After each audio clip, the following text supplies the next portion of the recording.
termasuk seorang wanita tua.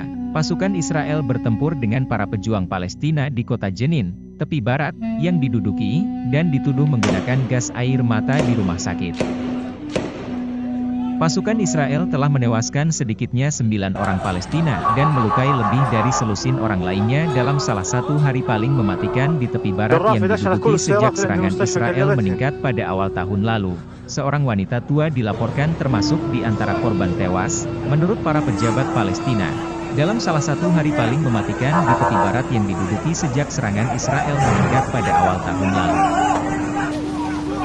Kementerian Kesehatan Palestina mengatakan bahwa 16 orang lainnya terluka akibat peluru tajam dalam penyerbuan ke kamp pengungsi Jenin, yang oleh warga Palestina digambarkan sebagai pembantaian. Pasukan Israel kini telah menarik diri dari Jenin. Sejauh ini hanya 1 dari 8 orang yang tewas yang telah diidentifikasi.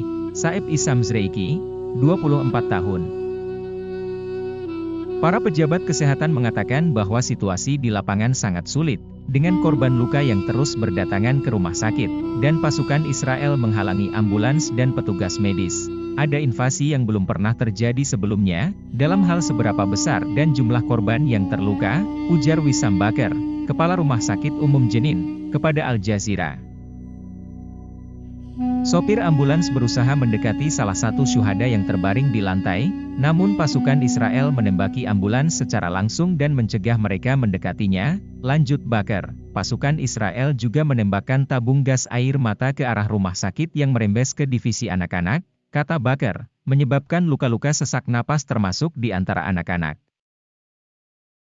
Militer Israel mengatakan bahwa pasukan khusus telah dikirim ke Jenin untuk menahan para pejuang jihad Islam yang dicurigai melakukan dan merencanakan beberapa serangan teror besar. Militer menambahkan bahwa beberapa pejuang Palestina telah ditembak setelah mereka melepaskan tembakan. Pasukan Israel melancarkan serangan besar-besaran dan mengepung kamp tersebut pada dini hari dengan pasukan yang menyamar, puluhan kendaraan lapis baja dan penembak jitu. Bentrokan bersenjata dengan para pejuang perlawanan Palestina segera pecah. Jenin merupakan salah satu daerah di tepi barat bagian utara di mana Israel telah mengintensifkan serangan selama setahun terakhir, dalam upaya untuk menumpas perlawanan bersenjata Palestina yang terus meningkat. Alef Sabbag, seorang analis politik yang mengkhususkan diri dalam urusan Israel, mengatakan bahwa operasi hari Kamis di Jenin harus dipahami sebagai sebuah sinyal. Ini adalah tembakan pertama dalam operasi Israel yang akan datang dan lebih besar. Kurangnya tanggapan baik dari Arab maupun internasional atas apa yang dilakukan Israel, mendorong mereka untuk melanjutkan serangan dan pembunuhan, kata Sabbag kepada Al Jazeera.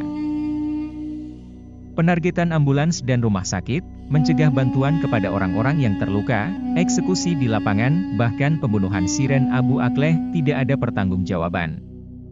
Jika tidak ada tanggapan yang nyata dan kuat, Israel akan terus melakukan apa yang mereka inginkan tanpa hukuman.